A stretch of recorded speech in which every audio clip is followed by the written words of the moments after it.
Hi friends, எல்லாருக்கும் ஒரு வணக்கம். எல்லோரும் எப்படி இருக்கீங்க? நல்லா இருக்கீங்களா? எல்லோரும் நல்லா பலமுடனும் நலமுடனும் நல்ல உடல் ஆரோக்கியத்துடனும் இருக்கணும்னு நான் என் முருகன்கிட்ட வேண்டிக்கிறேன்.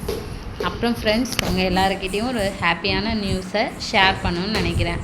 நாளைக்கு என் தங்க மகளோட பர்த்டே. என் செல்லம் அவன், என்னோடய உலகமும் அவள் தான். அவளோட பர்த்டே. எல்லோரும் என் குழந்தைக்கு பர்த்டே விஷஸ் பண்ணுங்கள் ஃப்ரெண்ட்ஸ். நாளைக்கு பர்த்டே வீடியோவை நான் உங்களுக்கு ஒரு விலாகாக கண்டிப்பாக வீடியோவாக ஷேர் பண்ணுறேன்.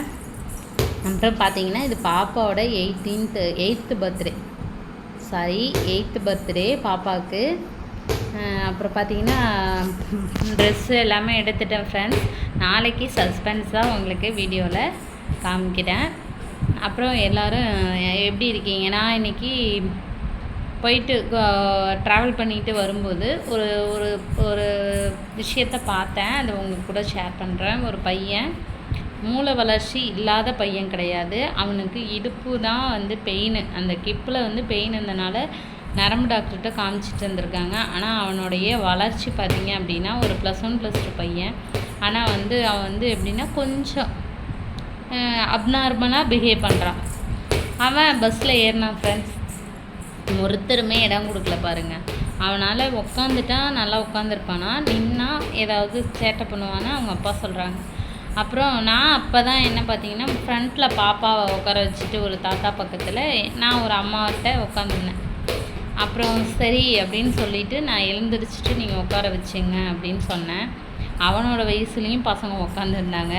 அவனை விட சின்ன பசங்களும் உட்காந்துருந்தாங்க. வயசானவங்களும் மீடியமான அப்பா மாதிரி உள்ள வயசு உள்ளவங்களும் உட்காந்துருந்தாங்க.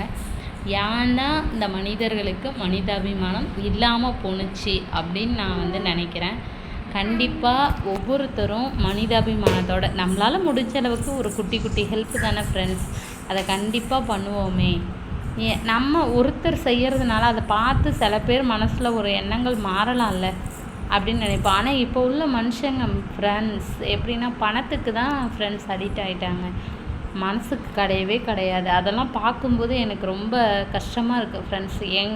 நான் படிக்கிற காலத்துலலாம் அத்தனை பேருக்கு எழுந்திரிச்சு என் ஃப்ரெண்ட்ஸ் கேங்கோடு இடம் கொடுப்போம். இப்போ அதெல்லாம் பார்க்கும்போது ரொம்ப சிரமமாக இருக்குது. நான் ஒரு ஆசிரியராக நான் ஒரு பாடம் எடுக்கும்போது என் ஸ்டூடெண்ட்ஸ்க்கு சொல்லிக் கொடுக்குற ஒன்று இந்த மனிதாபிமானம், பிறருக்கு உதவி செய்கிற மனப்பான்மை, அதேமாரி சேமிப்பு, இது எல்லாமே நான் கண்டிப்பாக சொல்லித் தருவேன். இந்த ஃப்யூச்சருக்கு பெட்டராக இருக்கும்னு நினைக்கிறேன்.